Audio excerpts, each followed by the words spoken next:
been drawing for about 10 years now.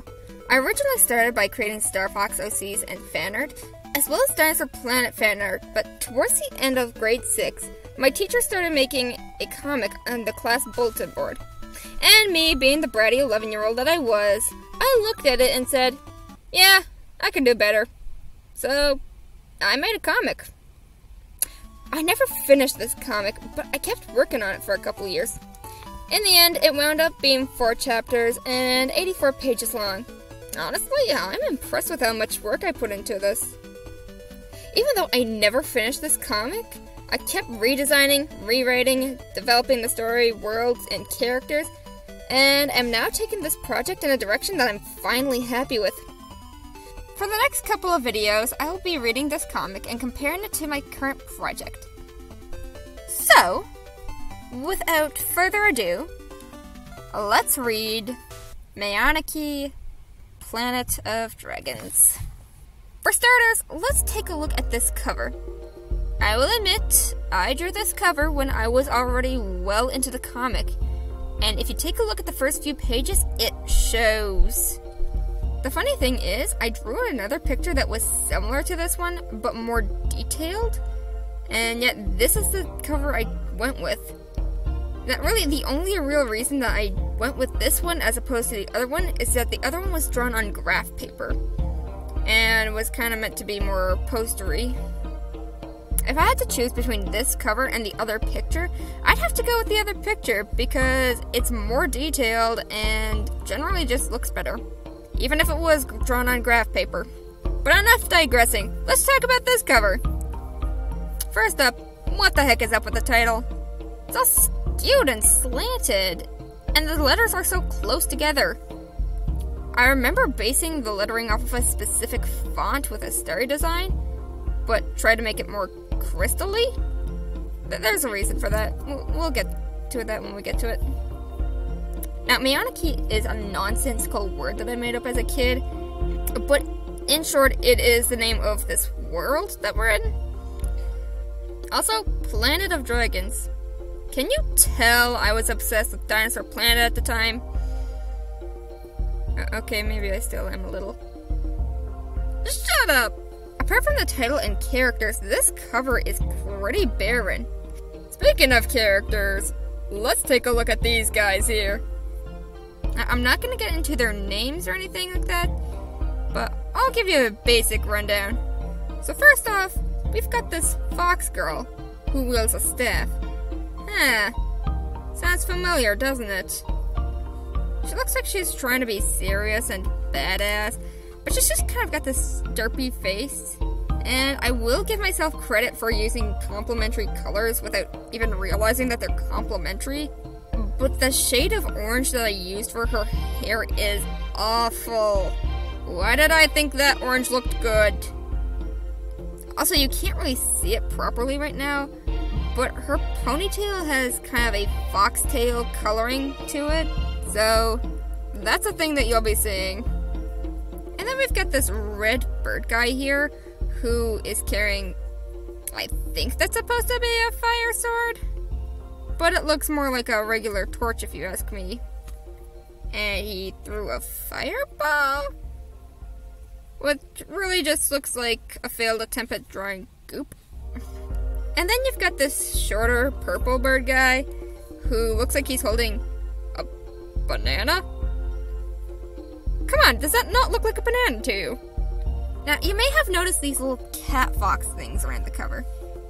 You've got this little white one who's wide-eyed and full of wonder, a red fiery one that's all full of attitude, and then you've got this flying one who's just kind of there, just kind of minding his own business.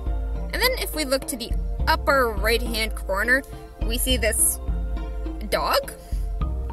Okay, it's actually supposed to be a dragon, but she kind of looks like a very angry dog thing. So we've got this dragon girl with black fur, red eyes, and a scar over one of her eyes. So clearly, she must be the villain.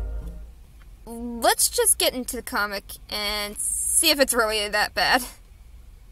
For millions of years, Mayonaki has been peaceful, thanks to a shield created by Munkari and Horosan, the moon and sun. Until the shield shattered when Munkari and Horosan went out of control and Shaolin takes over. Meonaki, being a sacred planet, has 3 guardians. Only they can save Meonaki. Okay, so where do I start with this one? First of all, this first page is purely exposition. On the plus side, there isn't much exposition, but it's still an exposition dump, and that's not really how you want to start a story. This page is really blank. There isn't much to look at here. Really, the only colors that stand out the most are white and black, which would be fine if this were a black and white comic, but it's not, so it looks kind of boring. Apparently, this world works on geocentrism. The sun and moon revolve around the planet. I mean, the moon revolving around the planet, sure, but the sun? So, in the second panel, we get a better look at our villain, who we now know as Shaolin. And apparently she has a shark tail? As if she wasn't enough of an obvious villain. Now let's just take a look at this silhouette. It's so bad looking. Why did I think that a question mark in the silhouette would be a good idea? Also, apart from panel 1, these panels lack any kind of background. So, really, everything's just kind of floating in a white void.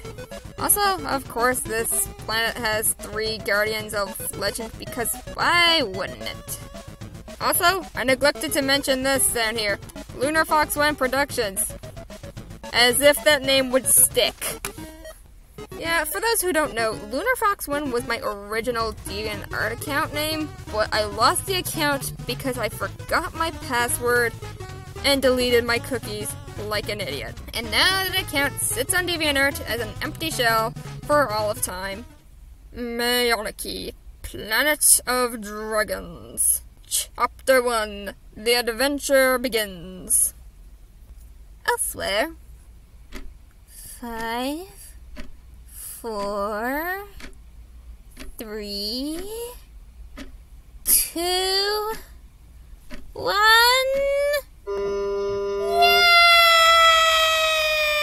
Yay! Yay! Party! What the? So this is where it really shows that I was just 11 at the time when I made this. And apparently we're starting at a school? Like I said earlier, I was just finishing up grade 6 when I started drawing this comic, so of course I was really excited for the last day of school and, you know, summer vacation.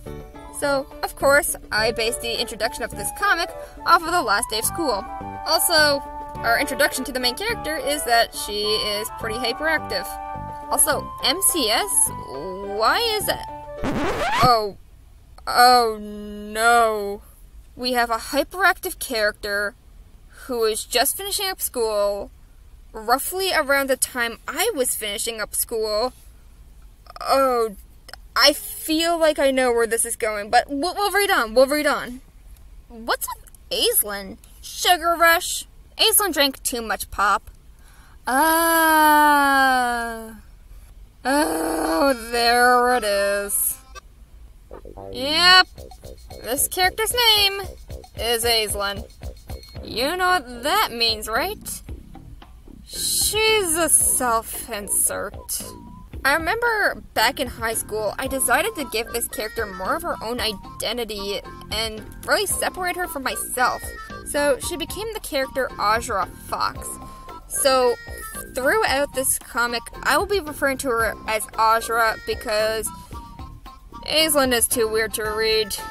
Also, there is another reason why I will be calling her Azra, but we'll get to that when we get to that. 5 minutes later. Dramatic much? Yes, that jump was very dramatic.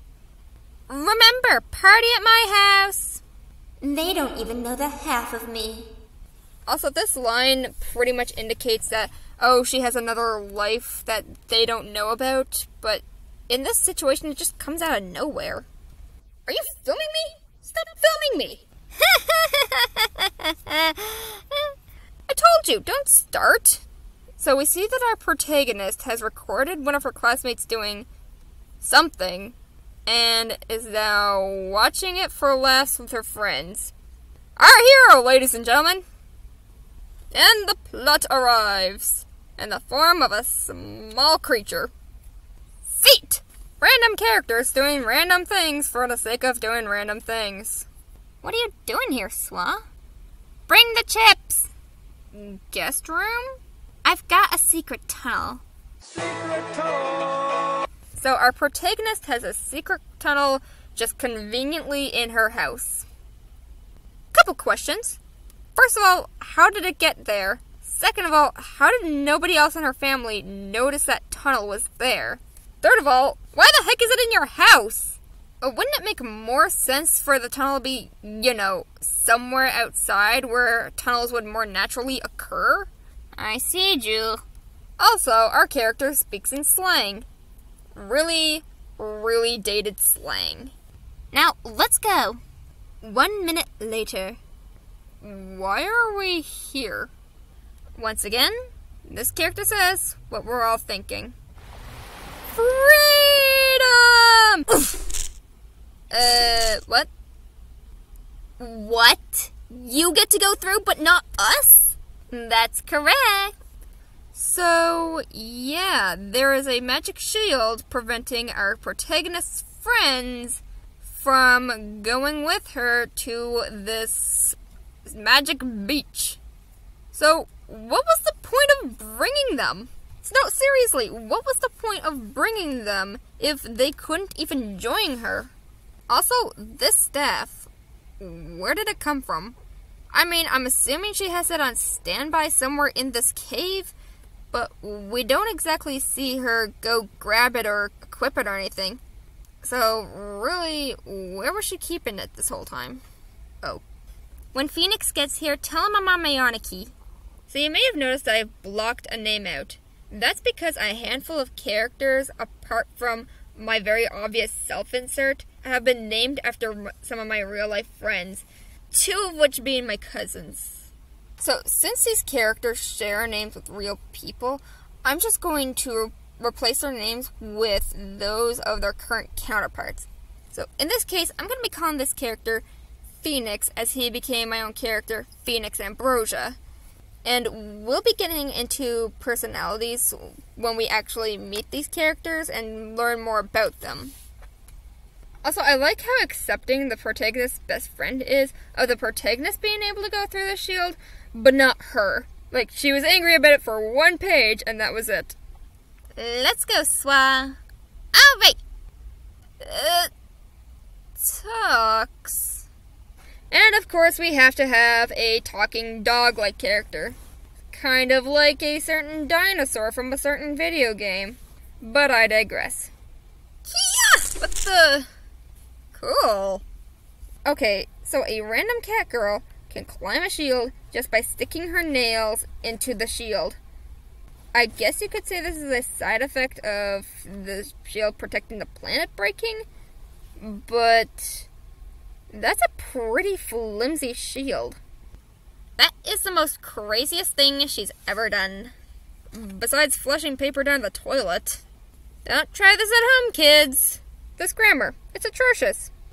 Also, breaking the 4th wall. If you're wondering about flushing paper down a toilet, yeah, it's a weird story. What the... 1 minute ago? Yeah! So, she attacks this thing once and it runs away? Okay. Also, I think that palm tree gets derpier with each panel. That was weird. Yeah. Come on. Let's go, Swa. Go where? You can be so dumb sometimes. What does dumb mean? Never mind. It's not important. Wow, rude much? One thing you'll notice about this character is that she can be a total jerk to her friends. We'll see more of that soon, but the thing is, that wasn't intentional.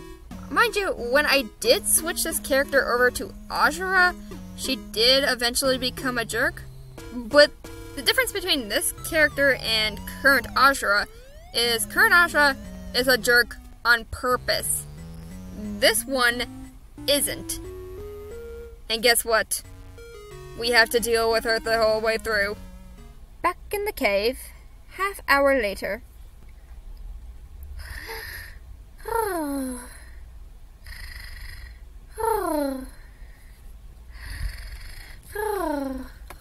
Hey! What? And now we meet Phoenix and Icarus.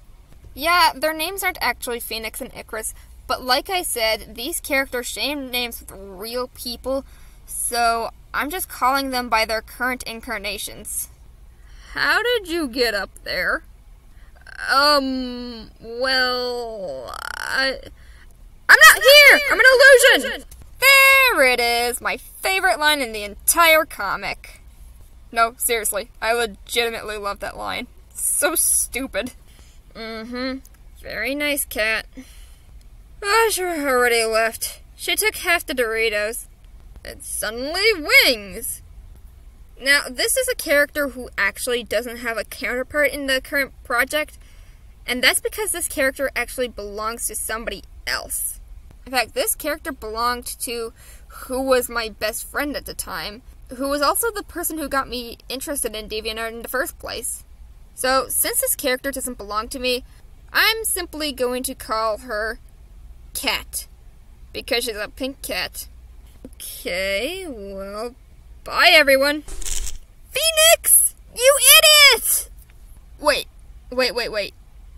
So, someone who is able to access this planet going through the shield disables the shield? That's pretty damn flimsy. What the heck kind of shield allows people to pass through so long as someone who is able to access the planet goes through with them? I mean, imagine if the villain caught one of the heroes and forced the hero to take them with them to the planet. Then you're pretty well screwed. Talk about a hand save! That was awful. What does that even mean? Icarus, no!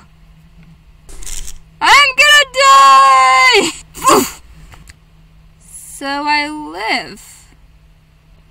Fluffy. Okay, that's borderline bad touch territory. Cat, get off me before I burn your tail off. Of course our fire character is a hothead. Why wouldn't he be? Right. Yeah, well, bye. Wait! If you and Ashura are cousins, why are you different species? My grandmother was turned into a hawk. Yeah, 'cause that makes sense. Also, get this thing off my wing. Soroso! You have to stop biting wings. Sorry, can't help myself. That's a strange quirk to have. Well, let's go. And that was Chapter 1 of Mayonaki Planet of Dragons. Yeah, it's pretty bad, but does it improve any? Well, we're just gonna have to find out in Chapter 2. Once I get to Chapter 2, I'll be talking about the characters some more because I have a lot to talk about with them. Until next time, sweet dreams!